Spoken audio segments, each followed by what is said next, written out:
Ang tita ko ay adik sa mga short drama. Kumbinsido siyang iibigin siya ng isang dominanteng CEO. Ang 48 taong gulang na menopausal at diborsyadong katulong na ito. Kaya naman nang may naglagay ng gamot sa CEO. Gusto niyang siya ang maging lunas dito. Pinigilan ko siya ng husto.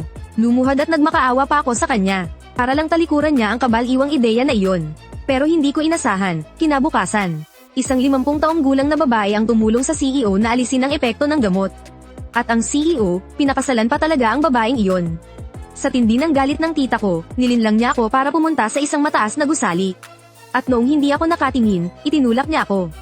HMP, kung hindi mo lang ako pinigilan, sana ako na ang pinakasalan ng young master. Ikaw ang dahilan kung bakit nawala ang tunay kong pag-ibig, at ang masayang buhay sa aking pagtanda. Nang imulat ko muli ang aking mga mata, bumalik ako sa araw kung kailan nilagyan ng gamot ang CEO. Shuyi, nakita ko lang na bumalik na sa kwarto niya ang young master.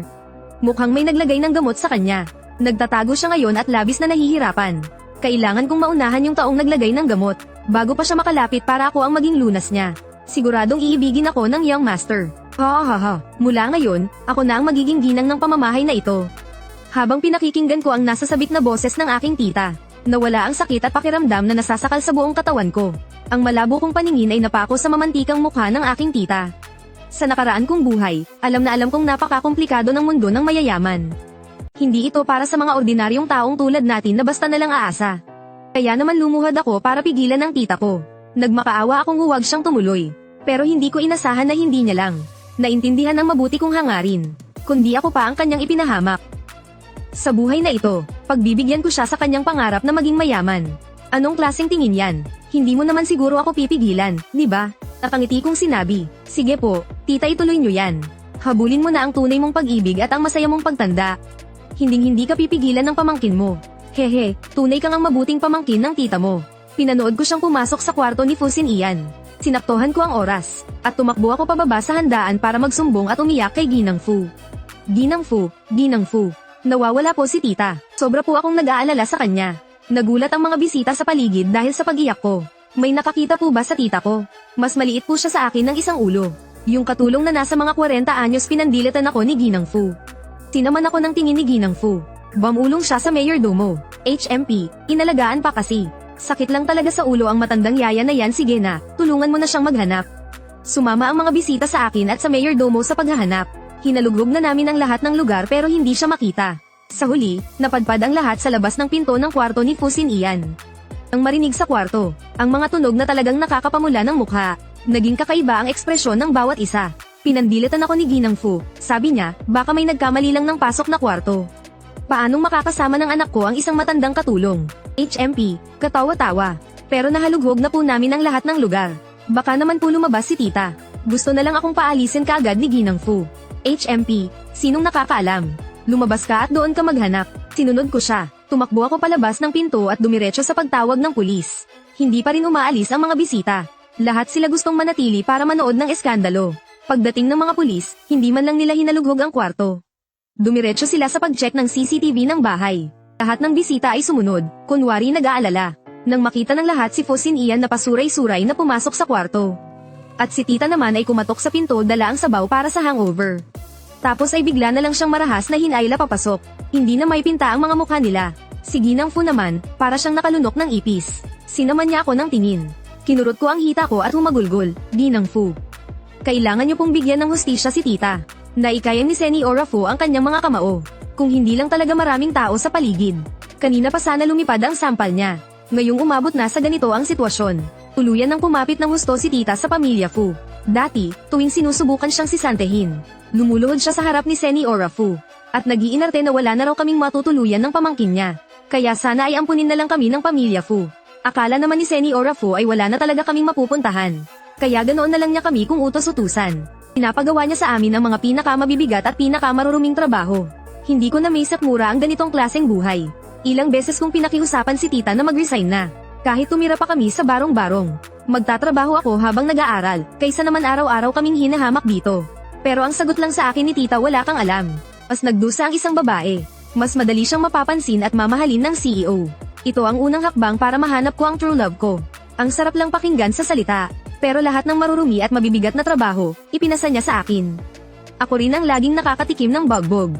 Sa nakaraang buhay ko, ang babaeng nag-alis ng lason sa katawan ni Fu Xinyan ay walang iba kundi ang matalik na kaibigan ni Seniora Fu na si Tang Jinglan. Isang mayamang byuda na matagal nang nag-iisa. Walang nagawa si Seniora Fu kundi tanggapin siya. Pero kaya niya kaming durugin ng ganoon-ganoon na lang. Kaya kailangan kong palakihin ang iskandalong ito para siguraduhin makukuha ni tita ang inaasam niyang true love. Hindi sapat na mga bisita lang ang magkalat ng chismis. Kaya noong walang nakatingin, pasikreto kong ipinadala ang CCTV footage sa mga reporter. Sa loob lang ng isang gabi, nag-trending agad ang nakakahiyang iskandalo ng lasing na CEO ng pamilya Fu. Pinagtatawanan na ng buong mundo ang pamilya Fu. Problemang-problema na nga sina Senior at Seniora Fu. Tapos kinaumagahan, humarap pa si tita na tadtad ng kiss mark ang leeg. Lumuhad siya at nagmakaawang tanggapin sila at itong si Fu Xinyan na nasarapan naman sa nangyari. Aba, nagpresenta pa talagang panagutan si tita. Halos maduraj na ang mga ngipin ni na Senior at Seniora Fu sa sobrang panggigigil sa galit. Pero dahil sa matinding pressure ng publiko, wala silang nagawa kundi pumayag na lang. Pero ang kondisyon ni Seniora Fu dapat simple lang ang lahat, civil wedding lang. Ang gusto lang ni Fu Xinyan ay ang patuloy na makasama si tita. Wala siyang pakialam sa mismong kasal.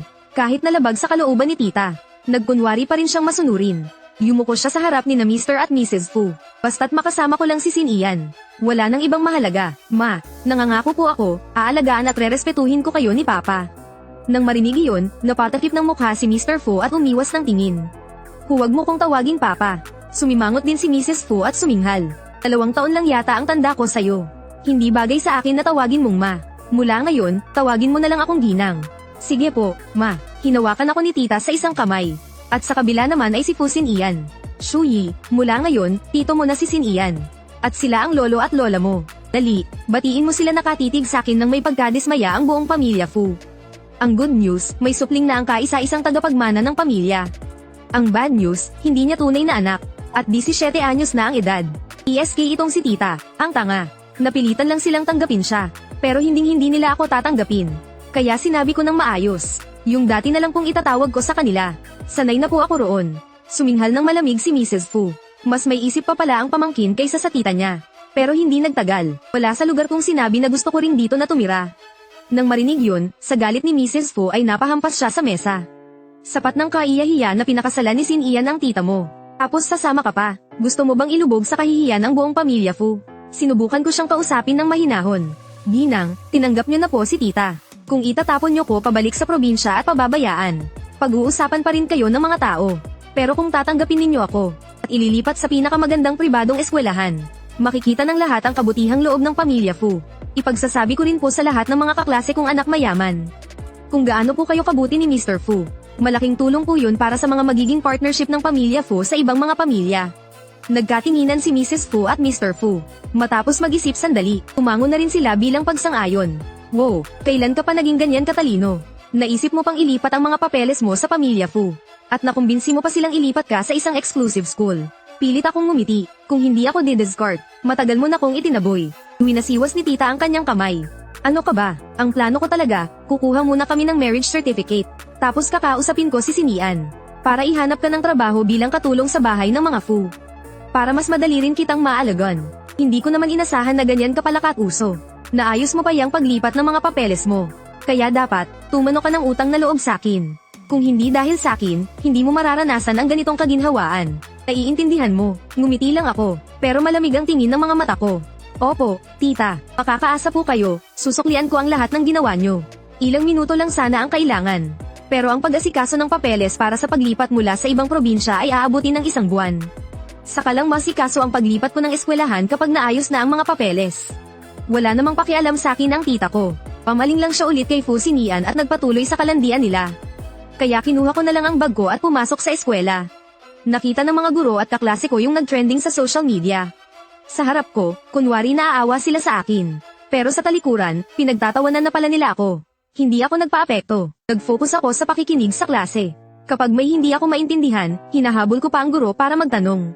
Naging sarkastiko ang teacher. Aba, nag-aaral ka pa pala. Gayahin mo na lang kaya ang tita mo. Maghanap ka ng shortcut sa buhay. Kalmado kong iniligpit ang mga libro ko. Ma'am, inggit na inggit po ba kayo sa tita ko? Nanlaki ang mga mata ng teacher. Anong sabi mo? Paanong may inggit ako sa isang babaeng tulad ng tita mo? Siyempre may inggit ka, dahil ang kaya mo lang ay ang kalbong matandang principal. Ang lalaki ng tita ko. Matangkad na, gwapo pa, at mayaman. Paano ka hindi maiinggit? HMP, anong pinagsasasabi mo? Itinaas niya ang kamay para sampailan ako. Pero naging mabilis ako. Inunahan ko siya ng 2 sampal. Sinabunutan ko siya at idiniin ang ulo niya sa mesa. Akala mo ba hindi ko alam?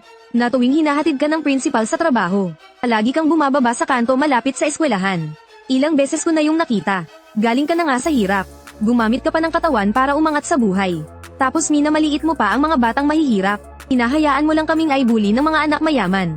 Tapos sasabihin mong kami ang may problema. Nararapat lang sa iyong masaktan. Anong karapatan ng isang tulad mo na maging guro? Sa nakaraang buhay ko, nabugbog ako ng tita ko dahil sa kanya. Nang bandang huli, pinigilan ko si tita na dalhan ng sabaw si Pusin Ian. Kaya nawala ang pagkakataon niyang makapag-asawa ng mayaman.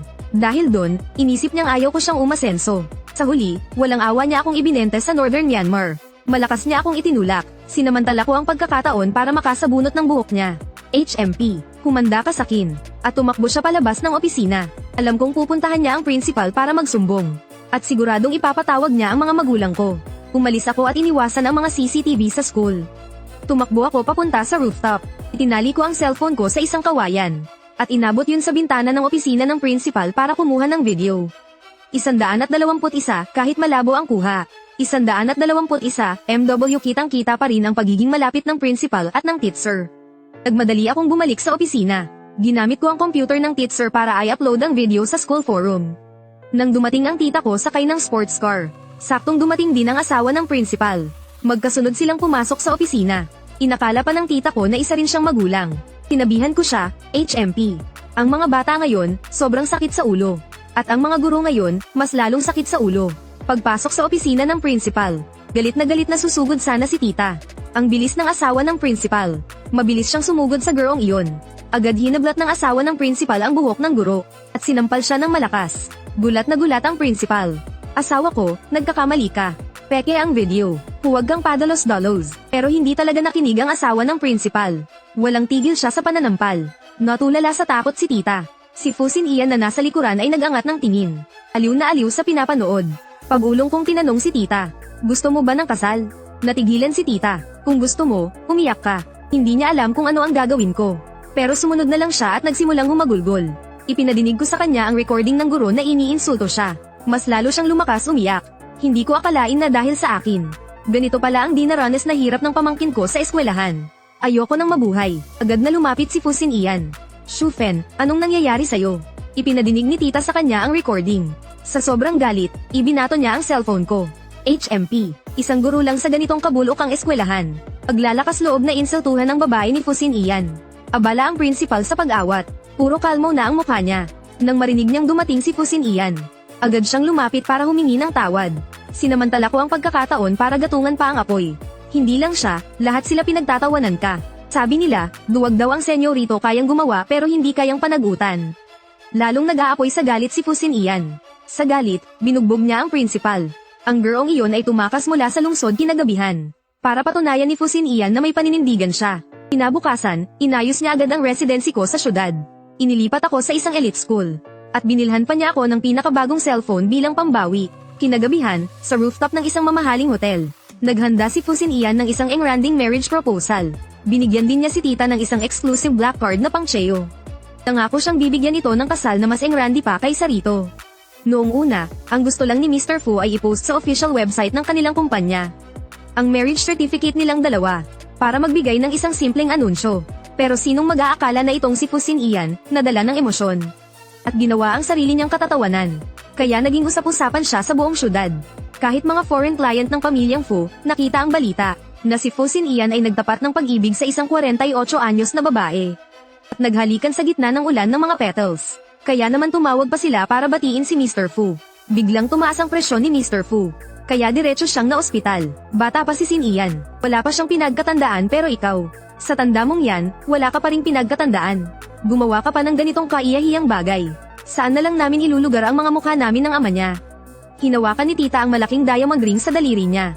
At mayanhing sinabi, bakit naman ito nakakahiya? Diba't masayang okasyon ito? Hindi ko rin naman nakalain na hahalikan niya ako sa publiko. Sinubukan ko siyang tanggihan, pero napakahina ng lakas ko. Hindi ko siya naitulak. Nagtiimbagang si Mrs. Fu. Tigilan mo nga yung kartihan mo. Tingnan mo nga yung edad mo. Sabi ni Sin Ian, kahit gaano pa raw ako katanda. Sa paningin niya, isa pa rin akong 18 anyos na dalagita. Naman, hindi na lang si Mrs. Fu ang nasuka. Pati ako, hindi ko na napigil ang masuka. Samantala, si tita at si Fusin Ian ay nagpatuloy sa kanilang buhay na walang kahihiyan. Ako naman, isang buwan akong naunang pumasok sa elite school. Ang mga estudyante rito ay may mabuting asal. Karamihan sa kanila, hindi nag-aabalang mambuli. Hindi rin sila nangangahas dahil takot silang maapektuhan ang reputasyon ng pamilya nila. Sa tingin kasi nila, higit sa lahat ang kapakanan ng pamilya. Dahil iba ang kinalakihan kong buhay kumpara sa kanila. Kaya naman punong-puno sila ng kuryosidad tungkol sa akin. Chuchi, hindi mo ba kinailangang mag-piano lesson noong bata ka? Hindi kailangang marunong ng 8 lengguwahe. At sa libreng oras, kailangan mo pang mag-aral ng horse riding, golf, at flower arrangement.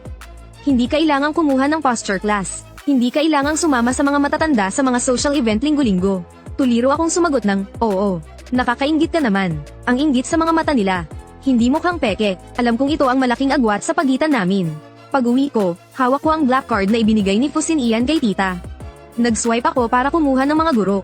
Bukod sa mga basic na aralin, pinag-aralan ko rin ang 8 lengguwahe at sining. Lahat ng skills na makakapagpaangat sa sarili ko at makakapagpalawak ng mga koneksyon ko. Lahat yun, pinag-aralan ko. Bakit ka gumagastos ng ganito kalaking pera ko? Para lang pag-aralan ang mga walang kwentang bagay na yan. Akala mo ba, ikaw ako? Manahimik ka na lang dito sa bahay at maging katulong. Sa hinaharap, ipapakasal na lang kita sa isang driver. Para masigurong magiging maayos ang buhay mo pagkatapos sapat na yun. Ang bait-bait mo talagang tita. Kung sa nakaraang buhay ko to nangyari, malamang gagawin ko ang lahat para lang makuha ang respeto niya. Pero ngayon, ang gusto ko lang ay makakuha ng pera mula sa kanya. Tita, di ba't ginagawa ko naman to para sa inyo? Nababagalan kayo, kaya ayaw ninyong pag-aralan ang mga ganyang bagay. Sa school, lahat ng mga anak mayaman doon, marunong mag-foreign language. Siguradong pati mga magulang nila, marunong din. Sa susunod, kapag isinama kayo ni Young Master sa mga lakad, anong gagawin nyo kapag kaharap nyo na ang mga mayayamang ginang? Kapag natutunan ko na to, ako na po ang haharap kapag kinailangan. Sa ganoong paraan, kayo pa rin ang bibayda. Maipapakita pa nito na pinapahalagahan ako ng pamilya Fu bilang pamangkin ninyo. Karangalan nyo rin po yun. Isang bato, 2 ibon, di ba? Nag-isip si tita, kung ganun, mag-aral kang mabuti. Huwag na huwag mong sasayangin ang pera ko. Patuloy siyang nakipagsaya kay Fusin Ian gabi-gabi. Nagsimula akong mag-aral araw-gabi. Sa umaga, maaga akong gumigising para mag-ensayo ng tindig. Pagkatapos ng klase, nagpa-practice ako ng speaking kasama ang mga kaklase ko. Sa gabi, puspusan ang pagsasagot ko sa mga tanong. Tuwing weekend, nag-eensayo ako ng piano at pangangabayo. Hindi ako nagpapahinga kahit isang araw. Makalipas ang isang buwan, may isang business party na umimbita kay Fusin Ian. Gusto ring sumama ng tita ko, para maipagyabang ang mga alahas at designer clothes niya.